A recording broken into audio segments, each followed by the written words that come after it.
अब अगर हम एयरशिपों के बारे में ही बात करें तो उन्हें अन्य विमानों से अलग क्या करता है? उन्हीं हवाई जहाज़ों और हेलीकॉप्टरों पर उनका क्या फ़ायदा है? वे किन समस्याओं को अधिक प्रभावी ढंग से हल कर सकते हैं? हाँ, वे अब भी भली भांति समझते हैं। ये हीलियम द्वारा निर्मित भारोत्तोलन बल है। लिफ्टिंग गैस से भरा एक हवाई पोत ईंधन या बिजली की खपत के बिना हवा में रहता है। मंडराने के लिए एक हेलीकॉप्टर अपने प्रोपेलर को घुमाने और ईंधन चलाने की आवश्यकता होती है। उड़ान भरने के लिए एक हवाई जहाज को प्रणोदक गति की आवश्यकता होती है।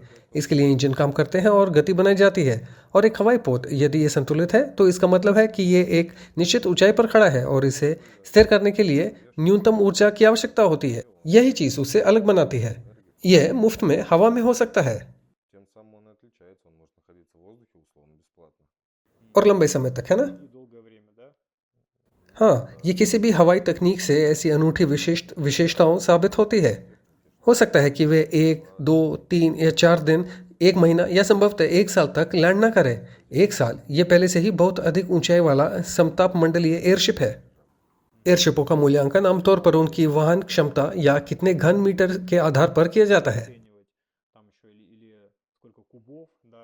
एयरशिपों के पायलट एयरशिप को घन मीटर से मापते हैं।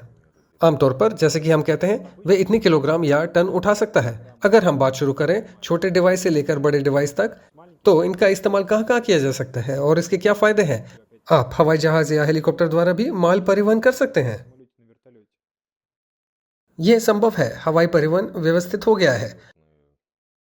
मैं ऐसा कहूँगा, आधुनिक लॉजिस्टिक्स में यह महंगा और तेज है। हेलीकॉप्टर और भी महंगा है और तेज भी। लेकिन हवाई पोत इस विमान को ले सकता है और स्थानांतरित कर सकता है। विमान विमान को स्थानांतरित करने में सक्षम नहीं होगा।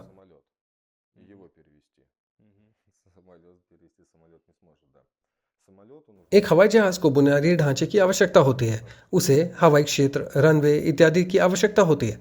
एयरशिप को बुनियादी ढांचे की आवश्यकता नहीं है। ये सीधे निर्माता के कारखाने में माल उठा सकता है, इसे ले जा सकता है। इस माल को एक सीधे रेखा में सीधे गोदाम तक खींच सकता है। स्वाभाविक रूप से हवाई पोत की मात्रा, यदि ये एक बहुत बड़ी हवाई पोत है तो इसकी अपनी कहानियां हैं। इसे केवल एक मस्तूल की आवश्यकता होगी जिस पर यह पकड़ सकेगा और वहां केबलों पर भार को सशर्त रूप से कम कर सकें।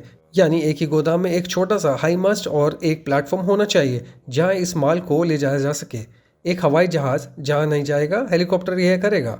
लेकिन हेलीकॉप्टर का कंधा बहुत छोटा है, यानी हेलीकॉप्टर ज्यादा दूर तक नहीं उड़ते हैं।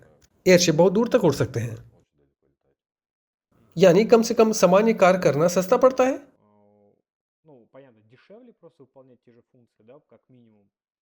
सभी सैद्धांतिक गणना और पिछले व्यवहारिक अनुप्रयोगों के अनुसार ईंधन दक्षता के मामले में एयरशिप हवाई जहाज और हेलीकॉप्टर की तुलना में कई गुना बेहतर है। और हाँ, एयरशिप के एक निश्चित आकार के साथ प्रति किलोमीटर 1 टन का परिवहन हेलीकॉप्टर से सस्ता है, हवाई जहाज से सस्ता है, कार ट्रक से भी सस्ता है। हाँ, ये एक निश्चित आकार से शुरू होता है।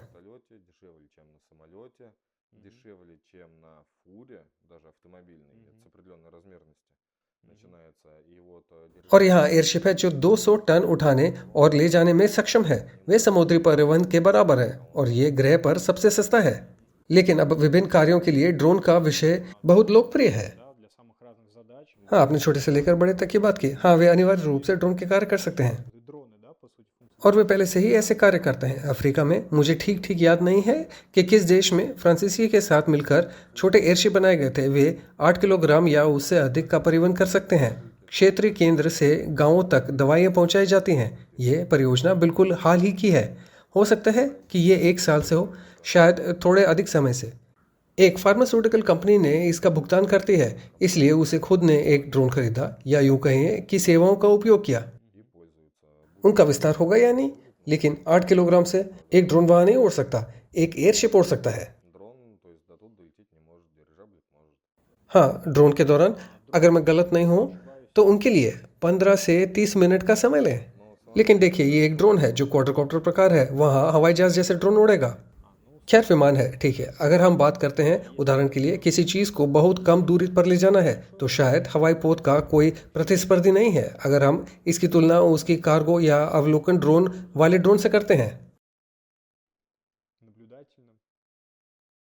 देखिए, आमतौर पर अलग अलग आयाम होते हैं और प्रत्येक आयाम की अपनी प्रभावी सीमा होती है जिस पर वह काम कर सकता है। एक ऐसा आयाम है जहां आप छोटी भुजा पर उड़ सकते हैं। ये पारंपरिक रूप से 10 टन के विमान है। ये सब 10 टन के ट्रक तक है। ये छोटे खंडे हैं। कोई भी ऊंची चीज मध्यम है। कोई भी ऊंची चीज स्वाभाविक रूप से लंबी दूरी है। हवाई जहाज बहुत बड़ा होता है जो बड़ी बड़ी वस्तुएं ले जा सकता है जिन्हें कोई बिल्कुल भी हिला नहीं सकता है।